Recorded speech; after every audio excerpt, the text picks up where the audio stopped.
Hi, this is Ken with Village Green, and I wanted to show you our latest spotlight on landscape. This is for Jim and Dianne out here in Allen, Texas.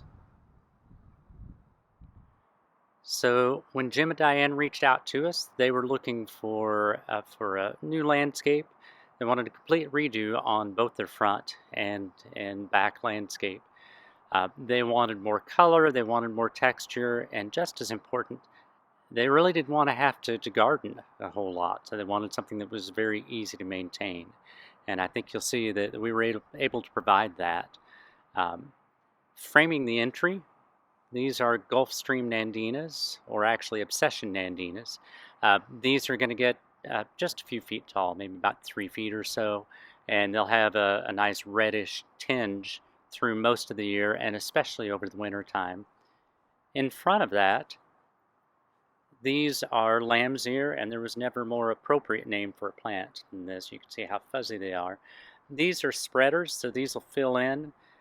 This is a particular variety that is not very aggressive, but it will fill in nicely. The flowers that we put in are pentas. This is a Japanese maple as an ornamental tree. And then framing the house, those are called Pringle Yews, and those are going to get about 3 feet tall, somewhere in that range. If you've seen, you may have seen around town the Japanese yew, also called podocarpus. Those get about 15 feet or so, and maybe 6 or 8 feet across. These are the dwarf versions of that, and in fact we've used that in the back corner over here to fill in this the fence, and then we have some boxwoods. So Jim and Dianne said that what they wanted was an area they really didn't want to have to garden. They just wanted to be able to sit on their back porch and be able to drink a little sip of wine and enjoy their backyard with their dogs. And you can see this beautiful porch or patio, we were able to extend that and make this backyard very usable.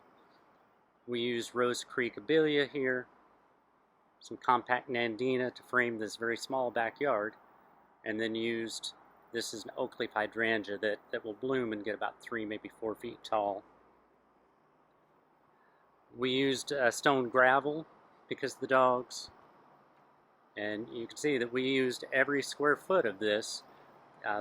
When you have a small backyard, that actually makes the planting even more important because you're going to see every square inch of it. So we continued the theme on the other side, and then these Nandinas will block off this air conditioner. So I think you can see that this is a beautiful backyard for Jim and Dianne to enjoy. They just raved about working with Hannah and with Juan and with Manny, her crew. So they were just wonderful to work with. They also worked with our irrigation technician, with Lee, and they just couldn't say enough good things about them. If you like these videos, please send them on to your friends and family, and also subscribe to our quick tip emails and subscribe to our YouTube channel. This is Ken with the Village Green, your neighborhood lawn and landscape health experts. If you're looking for landscape help, if you're looking for lawn health or sprinkler repair, please give us a call. We'll be glad to help.